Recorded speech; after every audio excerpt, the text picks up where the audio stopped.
Party और परिवार से अलग होने के बाद तेज प्रताप यादव लगातार विधानसभा का दौरा कर रहे हैं।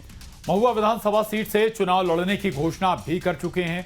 टीम तेज प्रताप का कई दलों से गठबंधन भी हो चुका है। और इसी बीच पटना में तेज प्रताप यादव के पोस्टर को लेकर सियासी चर्चा भी शुरू हो चुकी है। दरअसल पटना की सड़कों पर तेज प्रताप यादव के कई पोस्टर लगाए गए और पोस्टर के जरिए तेज प्रताप यादव को सीएम बनाने की मांग की गई।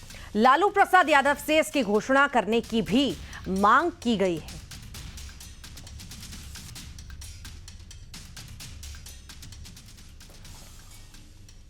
और सीट बंटवारे की मुश्किलें महागठबंधन में ही नहीं है, बल्कि एनडीए में भी अंदर खाने प्रेशर पॉलिटिक्स शुरू हो चुकी है। बीजेपी और जेडीयू भले ही गठबंधन के बड़े खिलाड़ी हों, लेकिन बाकी साथी भी अपना दमखम दिखाने का कोई मौका नहीं गंवा रहे।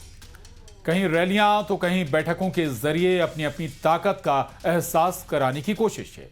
चिराग पासवान तो पहले से ही रैलियों के मंच से बिहार और बिहारी फर्स्ट का नारा भी दे चुके हैं। अब खबर है कि जीतन राम मांझी भी 40 के करीब सीटों पर दावा ठोक रहे हैं। उधर उपेंद्र कुशवाहा भी रैलियों में जमावड़ा लगाकर बताने की कोशिश कर रहे हैं कि सीटों में एक बड़ी हिस्सेदारी उन्हें भी चाहिए। सोचा कि चिराग पासवान को इसके घर से इसकी बूढ़ी नानी मां के साथ सड़क पे फेंकवा दो, चिराग पासवान टूट जाएगा। नहीं टूटा चिराग पासवान, क्योंकि जो लोग ये सोचते हैं कि इन बातों से चिराग पासवान टूट जाएगा, समाप्त हो जाएगा, वो लोग भूल जाते हैं कि चिराग पासवान एक शेर का बेटा है, रामविलास पासवान का बेटा है। अपने हिसाब से अपने कार्यकर्ताओं के सामने मंच पर ये बात रखती है, लेकिन अभी इस तरह का कोई आधिकारिक बैठकें नहीं हुई है। और जब तक बैठक नहीं होगी, जब तक आपस में लोग मिल के कुछ तय नहीं करेंगे, तो ये सब जो भी बातें होती है हम समझते हैं कि आउट ऑफ द प्लेटफॉर्म बात है। इस पर मैं बहुत ज़्यादा चिंतन करने की जरूरत नहीं है। और इसी बीच खबर है कि देश भर में चुनाव आयोग एक बड़ा कदम उठाने जा रहा है। सूत्रों से मिली जानकारी के मुताबिक आयोग पूरे देश में एक साथ एसआईआर लागू करेगा और इसी दौरान हर राज्य की मतदाता सूची की गहन वेरिफिकेशन भी होगी। और इसके लिए सभी राज्यों के मुख्य चुनाव अधिकारी 10 बिंदुओं पर चुनाव आयोग के सामने पावर पॉइंट प्रेजेंटेशन देंगे। ईसी ने वोटरों को शामिल करने के लिए अतिरिक्त दस्तावेजों का भी सुझाव मांगा है। आयोग ने बिहार के बाद अब पूरे देश में इसे लागू करने का संकेत पहले ही दे दिया था। 10 सितंबर को दिल्ली में होने वाली बड़ी बैठक में एसआईआर की तारीख पर अंतिम फैसला लिया जाएगा।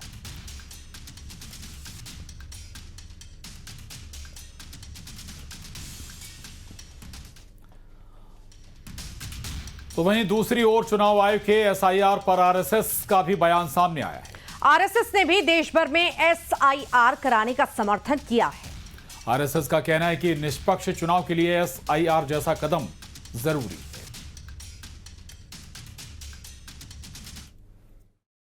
तो चुनाव आयोग पहले भी ऐसी पहल कर चुका है और वो लगातार करते हैं। मुझे लगता है कि ये पहल स्वागत योग्य है और हमारे देश में एक पारदर्शी तरीके से और निष्पक्ष तरीके से अपने चुनाव होने की दृष्टि से चुनाव की जो मतदाताओं की सूची है उसका निश्चित परीक्षण समय समय पर होना आवश्यक है और उस दृष्टि से चुनाव आयोग की ये पहल स्वागत योग्य है और ये मुझे लगता है बहुत ही पारदर्शी है।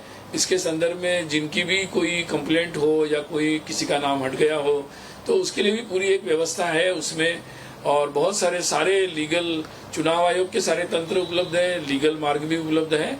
तो मुझे लगता है कि इस संदर्भ में मतलब ये बहुत ही अच्छा कदम है और आगे बढ़। और पश्चिम बंगाल के मालदा से बड़ी खबर सामने आई है। तृणमूल कांग्रेस के जिला अध्यक्ष अब्दुल रहीम बख्शी ने खुलेआम धमकी दी है कि वे बीजेपी के एक विधायक के मुंह में एसिड डाल देंगे। ये वीडियो वायरल होने के बाद बीजेपी के अमित मालवीय ने सोशल मीडिया साइट एक्स पर पोस्ट किया और आरोप लगाया कि टीएमसी विधायक बख्शी ने कुछ साल पहले भी बीजेपी, सीपीआई और कांग्रेस कार्यकर्ताओं के हाथ पांव काटने की धमकी दी थी।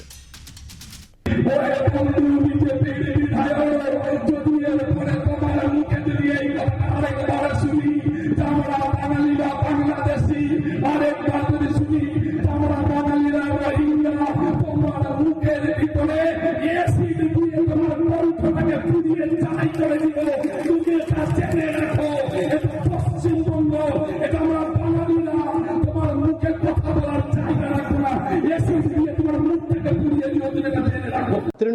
कांग्रेस के जिला अध्यक्ष जिनका नाम अब्दुल रहीम बख्शी है, अब्दुल रहीम बख्शी, उन्होंने